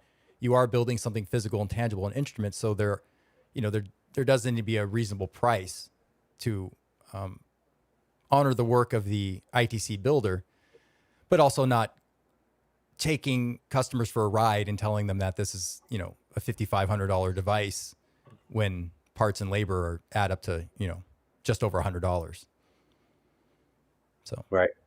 Yeah. I mean, they're being. I mean, his devices are being mass produced in China, so right, um, but it costs money to start off the engineering right, process to get those. Once you have everything set up and they have the production line set up, because they do have to set up a production line right. for Yeah, any product in China. right, Um, I've seen that process. I know how that process works. So, um, because with the company I used to work for, so that's where our products, Apple's products, are manufactured in China. So because they have to set up an assembly line. So right. um, yeah, so And it does yeah, take money. And I just wish that he would go back to his original design. That would be amazing. And it would be a ghost box. I think that he would sell lots of them. I think and it could be the reason why he doesn't want to go the reverse route is because he can come up with another device that would yeah, he he'll just do something new, sell. right? He'll still sell his old product and Right, sell an add-on, which is going to make him more money. right. So yeah, I can see that. No, it's like if it's working, don't. If it's not broken, don't fix it. Whatever you're doing, Exactly. whatever he's doing, he's doing it right. Just keep that path right. So I mean, I can see his business model there, Right, but right, if he did go back the other way, nobody would ever buy his old products. So I get it. right. I see. Rob, I don't know when you want to wrap up the show, but Kanga has a good question. What do you guys think is the ultimate goal of all this hard work you're putting in? What are they wanting to achieve? Honestly, I want to figure out what we're doing. I mean, why we were guided down this path. And I think that um, that's my goal. I want to figure out what's happening and Right. why Reina was so adamant about me continuing on this path. I think that there's some messages there, and I think that there's a big piece of the puzzle waiting at the end of the tunnel. Yeah, but it's a great question because I think in a lot of ways, if you're in this field to do research, I mean, I don't think anyone expects 100% documented evidentiary proof to happen anytime soon. I mean, I know I'll go to my grave just asking more questions, just constantly asking more and better questions. I don't know that the puzzle will ever be solved. I could be wrong. I think that's part of our experience here on Earth as humans. I don't know that we can know everything, or at least yet. If we do get to that point of infinite knowledge and knowing how the universe works, I believe it will take time. It will be an organic progression. I wouldn't want it any other way. I think the mystery adds to this experience of life. I think if we had all the answers immediately, I mean, we could certainly exist as humans, but I don't know what value we would get out of these experiences. So the fact that the puzzle's even here is pretty miraculous in itself. Yeah, I mean, I think everybody. It's kind of weird. It's almost like the movie Close Encounters. We were all invited. Um, Oh, sorry, go ahead. that that people like during the movie, like when people were like had a sighting, right, of the UFOs in the movie. At the end of the movie, all these people were guided to somewhere that they had no idea why they were going to this one location.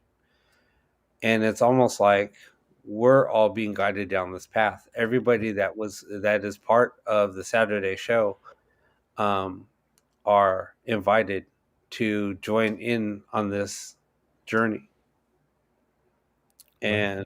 And I think that the Saturday show now has has the means of is in the process of building those means to help with the guidance, Building blocks. with the building Right. blocks for the communication.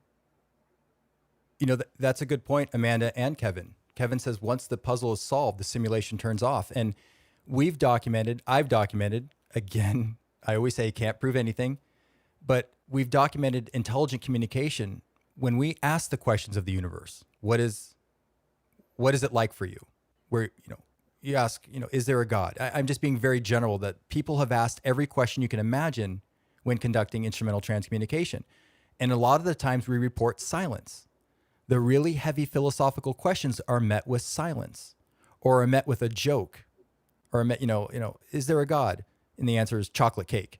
There seems to be some law that we can't know everything and they can't share everything. But I agree, Amanda, it's been reported when we cross over, we make that transition and leave the lower vibration.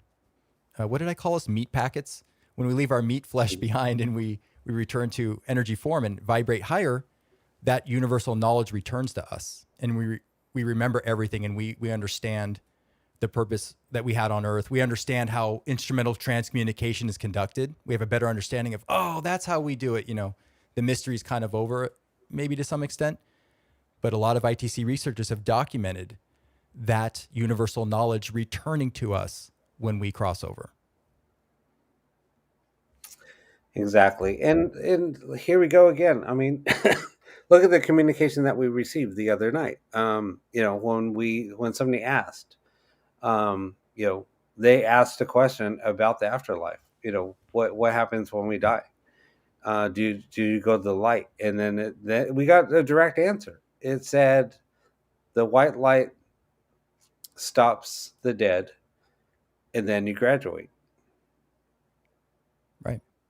And, I didn't mean to say that we weren't given clues or information to what lies after this. I don't want to say that we're completely blindsided, but at the same time, like Kevin says, there are rules of what we are allowed to know. And Carl, excellent point. We don't develop if we are just given the answers. Exactly. What would we value from the human experience if we already knew everything? And if we woke up tomorrow and someone said, Eureka, I figured out everything, physics and everything about this dimension and instrumental transcommunication, fantastic. But I'm going to be selfish for a second, and I'm going to be like, oh man, now what? What's on TV? I mean, we're working with the greatest mystery we could possibly ever ask for, right? Yeah. And it's given to us. There's no reason to ever be bored in life. Look what we have presented to us to constantly work on and figure out. And it's a growing experience, Carl. Yeah. And like what Dawn said, she was amazed with St. John kept on coming up and Enoch, and then she was surprised who they were when she looked them up. Right. We receive Enoch, the name Enoch, quite a bit. The Book of Enoch. So, but like with another point to Kevin's response, it's like going through college, cheating on all of your exams. Okay, right. What, you cheated your way through college? Now what? What did you learn? What did you learn? Nothing. I got my diploma. Okay, but do you remember anything that you learned in college? No. Okay, then oh, so it just makes no sense. Right. Carl says it is a gradual unfoldment based on our personal vibration increase. That's right. And a lot of it is when we're ready to see the next level of progression, whether it's internally or in our environment. A lot of the times it's when we say, okay, I'm ready. When you're ready to receive that, that's when those things come to you. But it's an ongoing, unfolding process. Without that, I just don't know how relevant the human experience would be to our eternal life in energy form. I just don't know what the point would be. Yeah, I don't know. I mean, it's just going to get more and more interesting. Just wait until this box is 100% complete. Saturday, I think we're going to continue on, basically because it's a continuation of Hi, Julie. Of my other boxes, like 3 of the boxes that Josh has. It's an kind of an evolution where Tony Rathman's Evox came from. He's using my circuits in two of his boxes, the same circuit, but he's using revision 2. I'm at revision 4 now. I think he also has abilities. I don't know if he's aware of them or not. I just have a Yeah, feeling. I have a right, feeling he has some very special talents and gifts that right. I don't know if he's Because talked I about it a mean, lot, but yeah, because I mean, with the responses that he does get using he, my circuits, it's pretty amazing. he And does great people, research. Yeah. yeah, and people, ask him, what are you using? And he's like, well, it's a secret. I'm not giving it away. But yeah, he's using one of my circuits. But it's if he wants to keep it close to his chest, then that's fine. Um, But I feel like he brings something to the table that we yeah, talk he about brings that's something to the table. intangible. That's a gift or an energy that, you know, kind of works with the technology. And I don't know how to put that into words. I don't know if he's talked about it a lot. I know he talks a lot about his research and evidence, but I don't know. Yeah, Um, that was but very cool. and there's so much. I mean, I'm not gonna brag about my boxes because I Oh, don't. please, Rob, you No, don't go I on about your boxes, please. no, because I just think it's more with abilities than anything else. I'm sorry. No, I agree. Rob, what have I told you from day one? Because Yeah. I literally have your identical setup. I could in theory reduplicate Oh Blu-ray, no, right? you have Blu-ray. You Okay. have Okay. 100% everything Blu-ray. So You we've have talked my right. We've compressor. You know what? I should just give you my EQ, the EQ to add on to that. well, So why you have haven't one. you? No, you have another. I have my tube EQ that. That then you know what?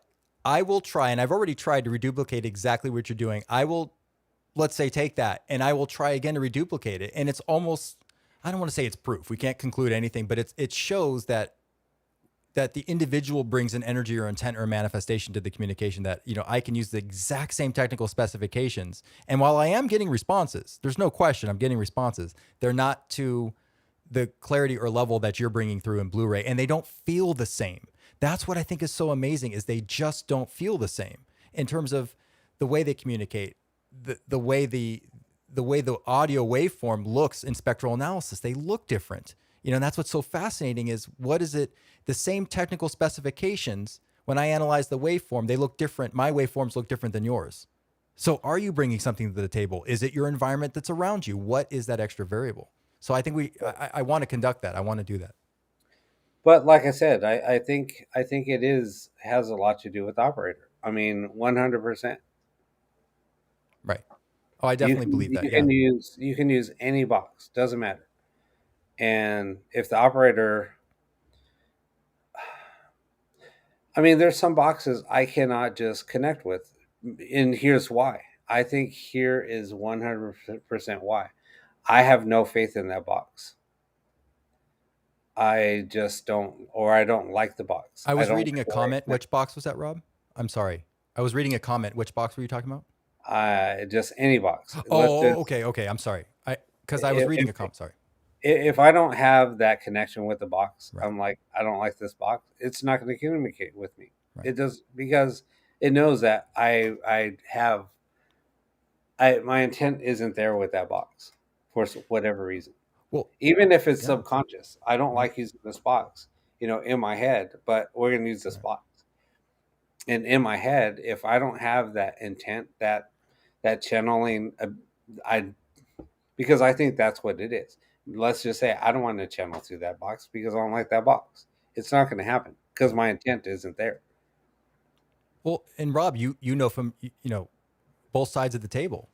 As a builder, you put your intent and your energy in a build or a box, and that energy goes with that box. And we don't know exactly how to prove that, but there is that energetic force or that imprint that's left on that box, and we've noticed that. And I've got several, just like you and many of us, our friends in the audience, have boxes from different builders, and there is a difference. Even if they're using the same circuit or a lot of the same specifications, you can notice a difference between two boxes. I have literally two boxes that are identical, that were built by two different builders, identical, and they sound completely different, which blows my mind. And I've confirmed their technical specifications. I've confirmed the circuits, the op amps, everything, and I still can't figure it out.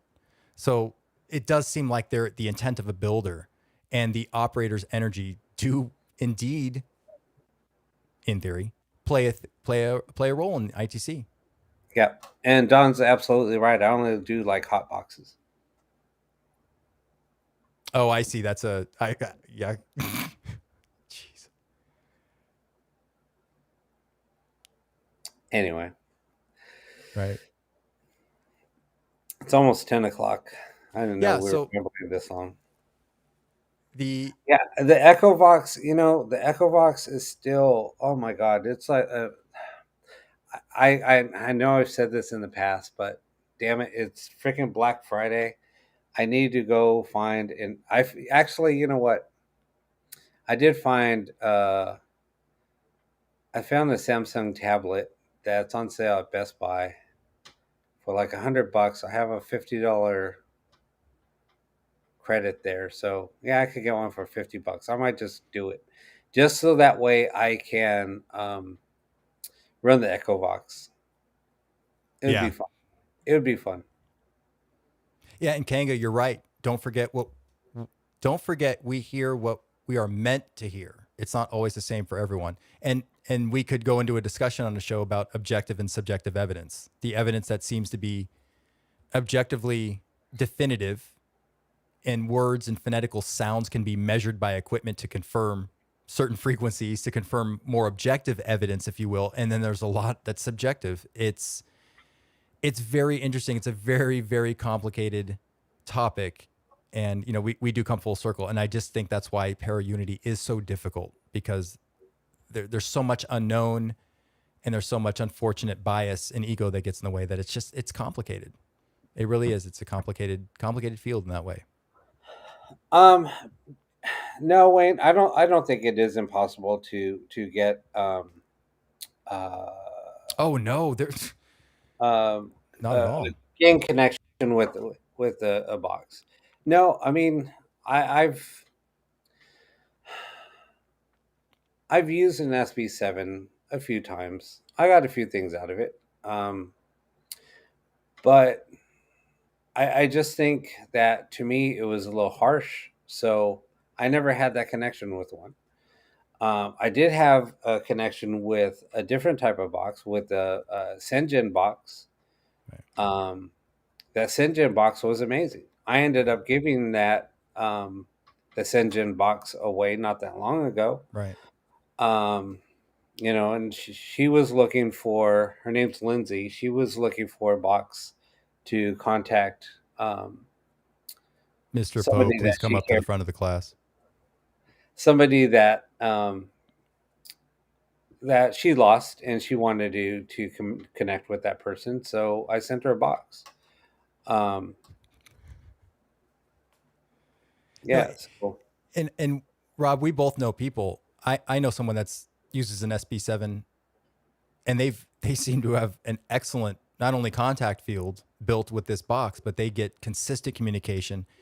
And it's almost like, in the industry Rob and I are in, when we talk about like studio monitors or speakers to review material, you can buy $3,000 studio monitors to mix and master music and review material, but you can also mix and master on $100 speakers if you know their deficiencies and if you know the speakers right. inside and out. So any ghost box you can bond with. Now, yes, Rob, there are, like you said, subjectively, there's certain boxes you don't bond with because of certain properties you don't like or just don't vibrate with you for whatever reason.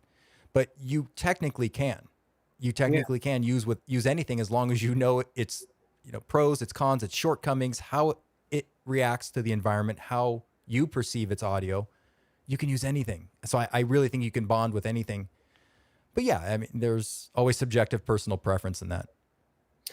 Yeah, Carl, the new EchoVox upgrade is available, but I just don't like it. There's too many channels. It's not the same as the 4 channel classic EchoVox. And we talked about this. I think it's EchoVox version 1.3, before even 2.0 came out. Right. That was like the sweet spot of the EchoVox. 1.1 or 1.2 and 1.3 were the sweet spot of the EchoVox. I'm not laughing at you. It's the comments. But you're right, Rob. You're right. Yeah, Mr. Poe, bend over for a spanking. Deb will give you the spanking of your life. I don't spank you guys. I don't have a paddle. It's not happening. No, no, no. I'll have to issue some type of, I don't know. Yeah, no, don't let Josh fool you. He has a freaking paddle hanging up behind him. Holes drilled and all in the paddle. Oh, absolutely not. I do not. That's He's gotten his hilarious. practice by going to Bar Sinister once too many Oh my times. gosh. Roland says I use an SB7 SB11 with 2 built-in noise gates. And Roland, yeah, you're going to get communication through that. The SB7 and 11 noise gated, it will eliminate everything below the volume threshold you set, but at the same time, yeah, very high amplitude, high intensity responses will come through. Yeah. Yeah, no, he's hiding. He has a red room back there. So just everybody, just if you guys want to know why his room's so dark, um, yeah, he's got a red room just to the side. Watch your mouth, sir. I have 2 sons. Oh my gosh. Oh, I'm literally like the last person on earth that would have that. That's what makes it so funny. I am so uber boring. I can't even believe this show is doing so well with how boring I normally am.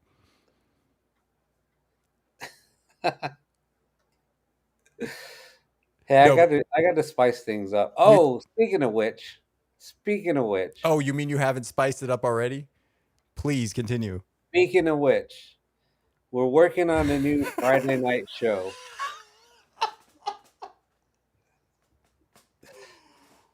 Oh, Carl. Carl, you're so lucky you're on the other side of the world right now, buddy. I'm watching you, buddy. And now see Kevin Hart, I got this eye on him, and now I'm watching you. Kevin and Carl. I'm watching you. Yeah, speaking of which, Oh,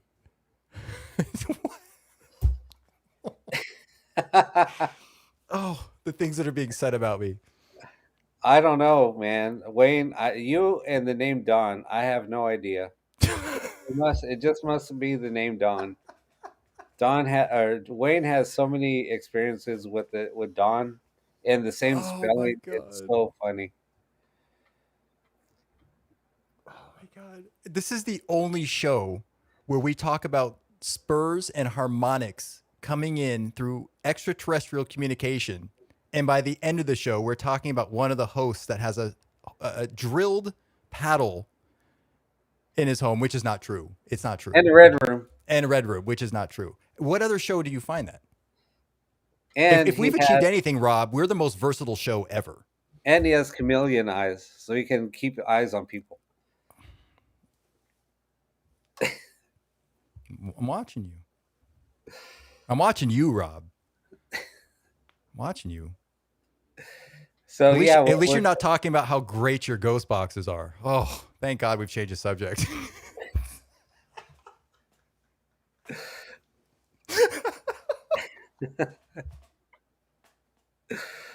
um,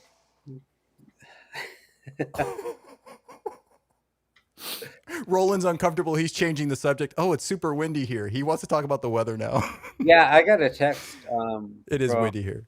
So back in Ventura County, it's super windy right now. They haven't lost power. So no, Julie, no, they're called they're called spurs in audio. This. He's calling his red room Spurs now, or his little paddle Spurs. What the hell? This is why I can't lecture about second, third, fourth, Doesn't fifth order doesn't he mean, harmonics. doesn't he mean chaps? He's gonna stand up and he's gonna have assless chaps on. Rob and Nikki, I'm so sorry. Thank you so much. And it's the season of thanks. Rob and Nikki, thank you so much for putting up with us and allowing us to be on the show. Lisa, thank you. Everyone from Live Paranormal, thank you so much.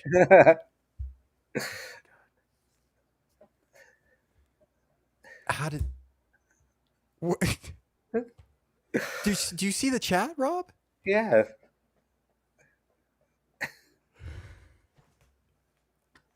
Everybody's like laughing. We should let's just call it. Josh just wants to hang up. Josh is like, It's fuck over. this, I'm out. It's over. It's over. It's over.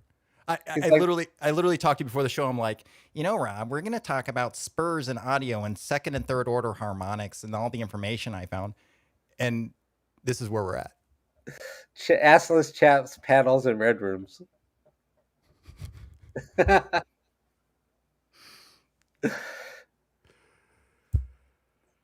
Oh, my stomach hurts. My stomach hurts from laughing so hard. So we're Yes, working Kanga, on a group new bonding. You're right. show. We're working on a new show. It's not gonna, but I think It'll be a surprise. it's gonna be so much fun. Um, I don't know how well it will go I know, over the man. paranormal community, but um, if you guys want to get it, it would be a lot of laughs. Let's just put it that way. It'll be a sit back, relax, and enjoy type of show. Um, and other people can participate out there in the audience. So it will be a lot of fun. Essentially, the name of the show and the type of show it will be is it's going to be a surprise. But essentially, we're setting up so we have a more serious show on Wednesday because we realize now we can't keep it together for longer than an hour. So the Wednesday show will be more serious with guests and me lecturing about harmonic frequencies and how lower octaves usually pick up communication from extraterrestrials. And then the Saturday show is going to be where we run the ghost boxes and actually conduct live sessions. And then this new secret show, which we'll reveal, will be where we have most of our fun, or where I could say Rob will have most of the fun, Me, and I will be there to moderate. I'll be the dad that like keeps everything in check. so me and whoever wants to come on live, there will be storytelling. Let's just put it that way. There'll be storytelling and other type of participation, and audience can participate at Right. home, and it'll be fun. So yeah, so once a week there'll be a serious show, a more relaxed, kickback, fun show, and then the tests and experiments on Saturday. And we're going to see if we can keep that going and keep building equipment. And we might be biting off more than we can chew, but But we'll see what happens. it might also be educational though too. There, Yeah, I'm sure it will. I feel like I'm going to be playing more of the moderator and the how should I say, safety facilitator of the show. But it's just wait. You'll see. You'll understand what I'm talking about when you see the show. So, and if anybody saw the show, not last Saturday, maybe it was the Saturday before, you might get a little idea of what it might entail. no more clues. No more clues. And that's about it. That's it. Yeah, just leave it at that. Leave it at that. But yeah, guys. So we will be on. Are we starting that new show this week, or are we waiting until No, Saturday? I got to throw some feelers. I have to. Okay. Yeah, we got to get some things lined up. I got to get people lined up. I got to get some guests. Oh, if we have people that would like to come on and tell ghost stories live, that would help. But the other aspect, yes. so we will need ghost stories told by people, whoever wants to come on and maybe have a story or two to tell. Ghost stories that you can elaborate on, not just like maybe a Yeah. quick experience, but something maybe more of an event It's that got to be happened. detailed. It's got to Right. be last for at least an hour conversation. Oh, At okay. least. Well, okay. Yeah. Right. Okay. I Right mean, around there. Yeah. yeah, I mean about an hour, half hour, and then we can have a discussion about it. Oh God, I hope it goes over well. Oh my It, god, it it's might gonna be sink. very. It might sink the ship, you guys, but we'll see. It's gonna be controversial. Let's just put it that way. It will be controversial. It will be controversial. It Yeah, will be I controversial. already have controversy with it. If that makes any sense, I'm already battling with it. So, yeah, no more clues, Rob. Let's just push on forward. So this Saturday, though, we will see you. We will do our normal Saturday show, conduct our sessions, and have a good time. Yeah, yeah, you're gonna be the hell monitor. Let's just put it that Yeah, way. I will be the hall monitor. Exactly. No, hell Oh, monitor. hell monitor. I don't know if I really fit in that type of environment, but it's I'm just joking. wouldn't that be interesting? You'll be the hall monitor. Satan's like, this guy will not shut up about second and third order harmonics. Please get him to shut up. Oh my God. I can see exactly how that's going to work out. I'm going to drive everyone in hell nuts. Did you Yeah. know? And actually the storytelling, it could be if you just have like literally a ghost story that you want to tell.